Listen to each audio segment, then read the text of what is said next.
Hello everybody. मैं आप सभी को आज की इस क्लास में स्वागत करता हूं। आज की इस क्लास में हम लोग कक्षा 10वीं के प्रथम चैप्टर वास्तविक संख्या का उदाहरण 5 को हल करेंगे। तो चलिए देखते हैं कि हम लोग का उदाहरण 5 में क्या सवाल है। तो हम लोग का सवाल है संख्याओं 4 टू दी संख्याओं 4 के घात n पर विचार कीजिए जहां n एक प्राकृतिक संख्या है। जांच कीजिए कि n का कोई ऐसा मान है जिसके लिए 4 की घात n शून्य पर समाप्त होता है। तो इस सवाल में हम लोग का कह रहा है कि 4 की घात n जो है उसका आखिरी अंक शून्य पे समाप्त होगा। ठीक है, जहां n क्या है, एक प्राकृतिक संख्या है। तो चलिए देखते हैं हम लोग का सवाल में क्या कर रहा है। n क्या है, प्राकृतिक संख्या, यानी n का जो मान होगा 1 से स्टार्ट होगा और अनंत तक होगा। ठीक है, और सवाल में क्या कह रहा है, n का कोई भी मान लेने पर, यानी हम लोग एक बारी बारी से n का मान लेकर के देखते हैं।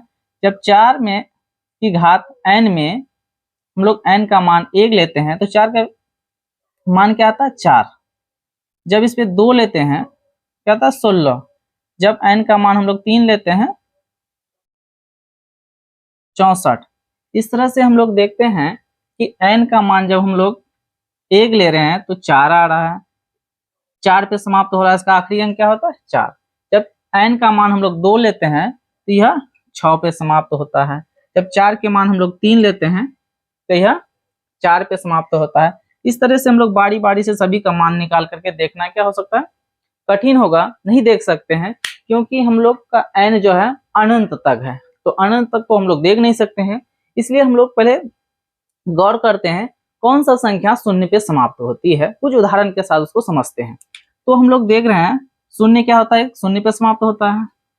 10 क्या होता है, शून्य पे समाप्त होता है। 20 शून्य पे समाप्त होता है। 30 शून्य पे समाप्त होता है।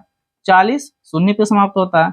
50 शून्य पे समाप्त होता है। इस तरह से भी बहुत सारी संख्याएं क्या होती है, शून्य पे समाप्त होती है। तो हम लोग इसका एक गुणनखंड निकाल करके गौर करते हैं। जब 10 का गुणनखंड निकालते हैं तो क्या होता है, 2 गुने 5। 20 का निकालते हैं तो 2 गुने 5। 30 का निकालते हैं तो 2 गुने 3 गुने 4 का निकालते हैं तो 2 गुने 2 गुने 2 गुने 50 का निकालते हैं तो 2 गुने 5 गुने 5। यानी जो सब संख्या शून्य पे समाप्त होती है उन सभी का गुणनखंड जब हम लोग निकाल कर देखते हैं तो प्रत्येक का गुणनखंड में क्या आता है, एक जोड़ा 2 5 का होता है जो कि शून्य पे समाप्त होता है। प्रत्येक में क्या है, 2 5। अगर 2 5 प्रत्येक में देखते हैं, जिसका गुणनखंड में 2 5 नहीं होगा वह शून्य पे समाप्त नहीं होगा। यानी हम लोग कह सकते हैं कि किसी भी संख्या को शून्य पे समाप्त होने के लिए उसके अभाज्य गुणनखंड में क्या होना चाहिए, 1 2 और 1 5 होना आवश्यक है। तभी वह संख्या क्या हो सकता है, शून्य पे समाप्त हो सकता है, अन्यथा वह संख्या शून्य पे कभी नहीं समाप्त हो सकता है। ठीक है, तो यहाँ से हम लोग यह देखें कि किसी संख्या को समाप्त होने के लिए क्या होना चाहिए, उसके अभाज्य गुणनखंड में 2 और 5 होना चाहिए। तो चलिए इस सवाल को अब हम लोग हल करते हैं।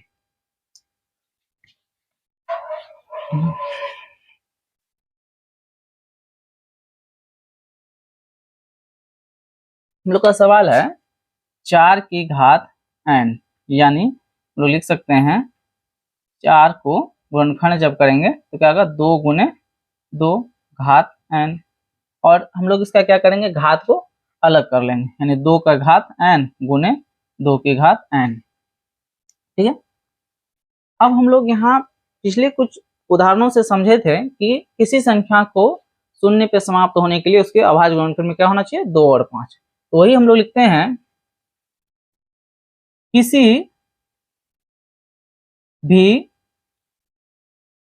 संख्या को शून्य पर समाप्त होने के लिए उसके अभाज्य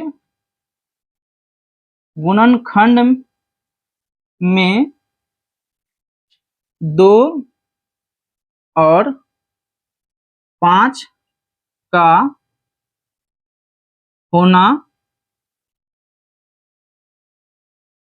अनिवार्य है। ठीक है, तो किसी भी संख्या को शून्य पे समाप्त होने के लिए उसका अभाज्य गुणनखंड में 2 और 5 होना अनिवार्य है। यहाँ पे हम लोग देखते हैं क्या 4 का घात n में n के अभाज्य गुणनखंड में केवल क्या आते हैं 2 आते हैं, 5 नहीं आता है ना। तो 4 के घात n में 4 की घात n के अभाज्य गुणनखंड में केवल 2 आते हैं 5 नहीं। क्या होता है 4 के अभाज्य गुणनखंड में केवल 2 आते हैं, 5 नहीं। अतः n का कोई भी मान लेने पर 4 की घात n संख्या शून्य पर कभी भी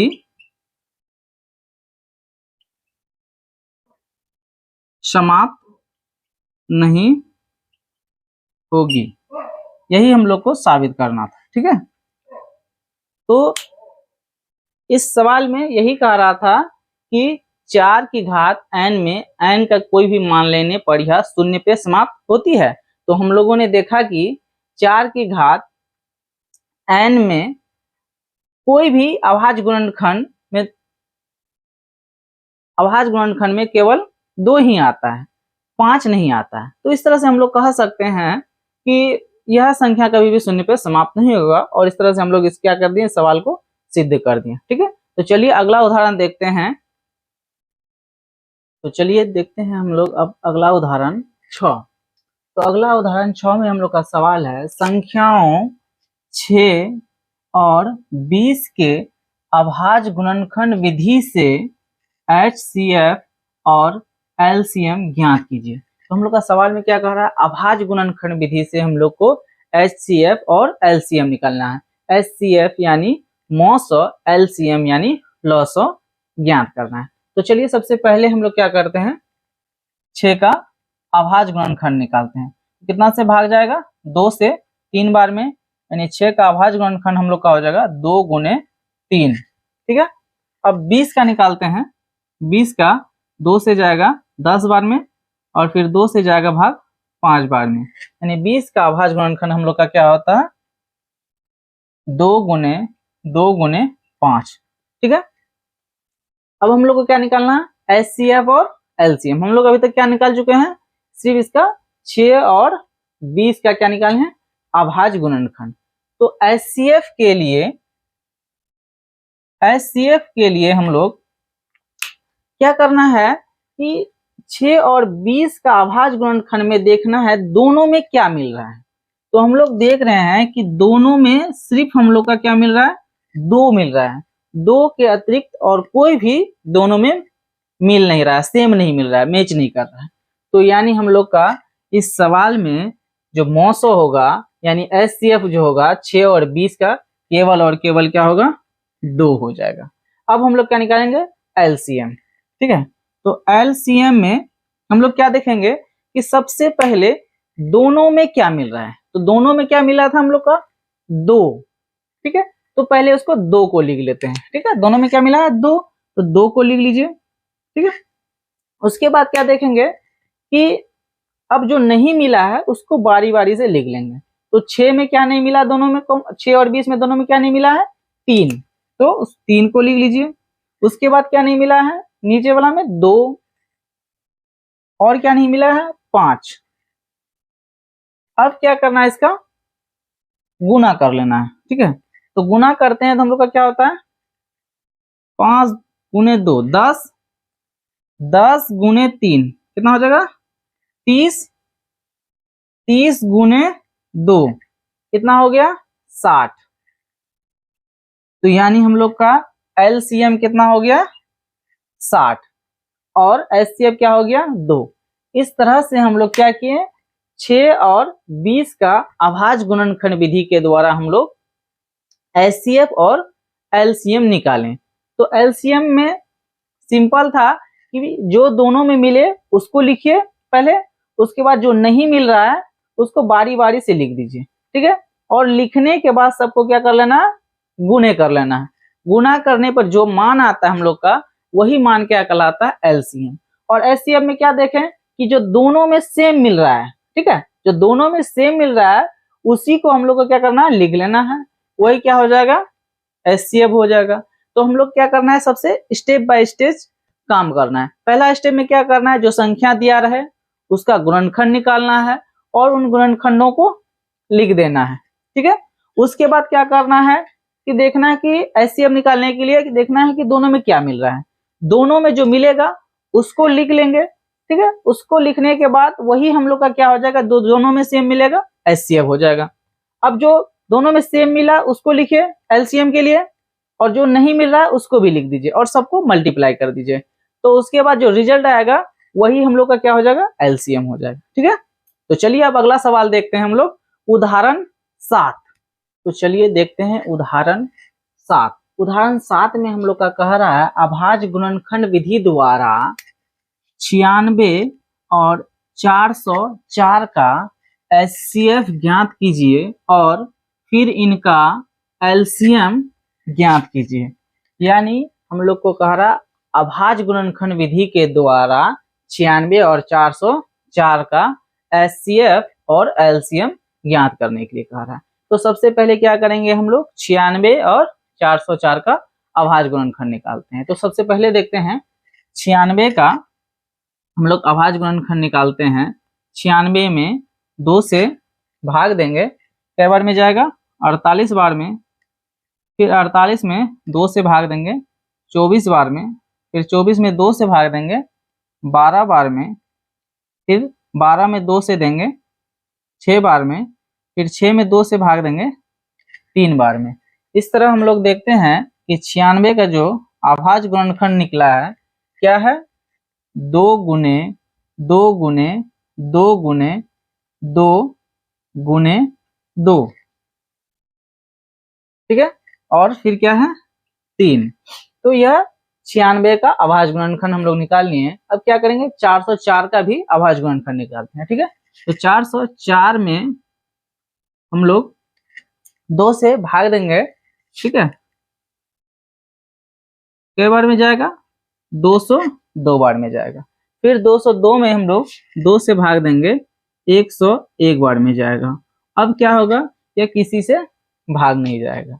तो इस तरह से हम लोग का 404 का जो अभाज्य गुणनखंड निकला क्या निकला 2 गुने 2 गुने 101। अब हम लोग पिछले सवाल में भी एचसीएफ निकाले थे। क्या किए थे एचसीएफ निकालने के लिए देखे थे कि दोनों संख्याओं के अभाज्य गुणनखंड में क्या सेम मिल रहा है। तो ठीक है, तो यहाँ पर हम लोग देखते हैं 96 और 404 के अभाज्य गुणनखंड में दोनों में जो मिल रहा है सेम वो क्या है 2। ठीक है, और 2 यहाँ पर भी मिल रहा है, और देखते हैं कहीं पर भी कुछ भी सेम नहीं मिल रहा है। तो जो सेम मिल गया उसको क्या करना है पहले लिखना है 2, फिर यह मिला है गुने 2। अब क्या करना है, यह गुने है तो क्या करना है गुने कर लेना है। तो इस तरह से हम लोग का जो है 96 और 404 का जो है एचसीएफ कितना निकल गया 4। अब क्या करना है हम लोग को एलसीएम निकालना है। ठीक है, एलसीएम में क्या बोले थे हम कि पहले दोनों में जो सेम मिल रहा है उसको लिख लेना है। ठीक है, तो दोनों में सेम में क्या मिल रहा है 2 गो 2 आ रहा है, 2 बार मिल रहा है 2 सेम, तो 2 ये वाला लिख लिए, फिर उसके बाद ये वाला 2 लिख लिए, फिर जो नहीं मिल रहा है सभी को लिख लेना है। ठीक है, क्या हो जाएगा 2, ये, फिर ये वाला 2, फिर ये वाला 2, फिर 3। ठीक है, उसके बाद नीचे में क्या देखते हैं 101। ठीक है, अब हम लोग क्या करते हैं, इन सभी को गुना कर देते हैं। तो गुना करते हैं, चलिए देखते हैं गुना। 2 गुने 2 4, 4 गुने 2 8, 8 गुने 2 16, 16 गुने 3 32, 32 गुने 3। तो क्या कर लेंगे हम लोग, रफ में गुना कर लेते हैं। 32 गुने 3 कितना हो जाएगा 6 9, यानी कितना हो गया 96। 96 को फिर किससे गुना करना है 101 से। तो 101 गुने कितना हो जाएगा 96, क्या हो जाएगा 6 के 6 0 6। ठीक है, फिर क्या हो जाएगा 9 0 9। अब इसको ऐड कर लेते हैं, क्या हो जाएगा 6 9 6 9। ठीक है, तो इस तरह से जो हम लोग मल्टीप्लाई किए हैं कितना हो गया 9696। ठीक है, 9696। इस तरह से हम लोग का जो है निकला, ये क्या निकला एलसीएम। ठीक है, अब हम लोग अगला उदाहरण की ओर बढ़ते हैं, देखते हैं उदाहरण 8 में क्या है। ठीक है, चलिए अब देखते हैं हम लोग उदाहरण 8। उदाहरण में 8 में हम लोग का सवाल है संख्या 6, 72 और 120 का अभाज्य गुणनखंड विधि द्वारा एचसीएफ और एलसीएम ज्ञात करें। तो हम लोग क्या करेंगे, सेम उसी तरह सबसे पहले क्या करेंगे, संख्याओं का गुणनखंड निकाल लेंगे। तो सबसे पहले 6 का गुणनखंड निकालते हैं हम लोग। ठीक है, तो 6 में 2 से भाग जाएगा 3 बार में, यानी हम लोग लिखेंगे 6 का अभाज्य गुणनखंड क्या हो गया 2 गुने 3। और उसके बाद किसका निकालना 72 का निकाल लेते हैं। 2 से भाग जाएगा 36 बार में, फिर 2 से जाएगा 18 बार में, फिर 2 से जाएगा 9 बार में, अब 2 से नहीं जाएगा, अब किससे जाएगा 3 से 3 बार में। इस तरह से हम लोग यहाँ पे 72 का अभाज्य गुणनखंड करते हैं, क्या हो जाएगा 2 गुने क्या है 2 2 2, यानी 2 गुने 2 गुने 2, और फिर क्या है 3 गुने 3। ठीक है, अब क्या है 120। अब क्या करना है 120 का भी हम लोग अभाज्य गुणनखंड करेंगे। तो 120 का जब अभाज्य गुणनखंड करते हैं 2 से 60 बार में जाएगा, फिर 2 से 30 बार में जाएगा, फिर 2 से 15 बार में, अब 2 से भाग नहीं जाएगा, कितना से जाएगा 3 से 5 बार में। तो 120 का भी अब हम लोग क्या करेंगे अभाज्य गुणनखंड निकाल लिए हैं, और उसको लिख लेते हैं, क्या हो जाएगा 2 गुने 2 गुने 2 गुने 3 गुने 5। तो उसी प्रोसेस को अपनाते हुए हम लोग जो पीछे सवाल में हम लोग किए थे कि एचसीएफ निकालने के लिए देखना है कि दोनों में क्या सेम, तीनों में, यहाँ पे क्या है 3 संख्या है तो तीनों में देखना है कि तीनों में सेम क्या मिल रहा है। तो तीनों में हम लोग देख रहे हैं क्या सेम क्या मिल रहा है, सिर्फ 2 तीनों में मिल रहा है, और किसी में कोई भी संख्या क्या कर रहा है तीनों में सेम नहीं मिल रहा है। तो सिर्फ क्या मिला 2 मिला, तो हम लोग 2 को लिख लेंगे। ठीक है, और यही हम लोग का क्या हो जाएगा एचसीएफ हो जाएगा। ठीक है, अब क्या निकालना है एलसीएम। तो एलसीएम निकालने के लिए हम लोग को करना क्या है कि जो तीनों में सेम मिला है पहले उसको लिख लेना है। ठीक है, तीनों में सेम क्या मिला 2, तो दोनों 2 को लिख लिए। अब क्या करना है किसी भी 2 में भी जो सेम मिलेगा उसको हम लोग मिला देंगे। क्या मिला दोनों में सेम 2, फिर क्या मिल रहा है 2, और क्या मिला 3। तो इस तरह से देखते हैं जो तीनों में मिला उसको लिख लिए। अब जो दोनों में सेम मिल रहा है क्या मिल रहा है 2, फिर एक बार 2, फिर क्या मिला 3, और यहाँ पर देख रहे हैं हम लोग 3 भी क्या हो रहा है दोनों में सेम मिल रहा है, और ये दोनों 3 के बदले क्या हो रहा है 1 3, और फिर क्या हो गया लास्ट में क्या बच गया था 5, जो किसी में नहीं मिला तो फिर इसको भी लिख लेना है। ठीक है, अब सबको क्या करना है, गुना कर देना है। ठीक है, सबसे पहले क्या करते हैं, 2 गुने 2 करेंगे, कितना हो जाएगा 4। अब 4 गुने 2 8, 8 गुने 3 कितना हो जाएगा 24, 24 को 3 से गुने करते हैं, कितना आ गया 72, 72 को 5 से गुने करेंगे, कितना हो जाएगा 360। ठीक है, तो इस तरह से इन सभी को गुना करने पे हम लोग का कितना आता है 360। तो इस तरह से हम लोग का क्या गया, एलसीएम भी निकल गया। कितना निकला एलसीएम 360 और एचसीएफ कितना निकला 2। ठीक है, अब हम लोग अगले क्लास में 1.2 एक्सरसाइज को सॉल्व करेंगे और देखेंगे कि इस एक्सरसाइज में किस प्रकार की सवाल है। इन उदाहरणों को सॉल्व करने के बाद हमको उम्मीद है कि आप लोग क्या करेंगे, एक्सरसाइज 1.2 को आसानी से सॉल्व कर सकते हैं। जिनका नहीं होगा हम अगले वीडियो में एक्सरसाइज 1.2 को सॉल्व करने के लिए बताएंगे। ठीक है, धन्यवाद।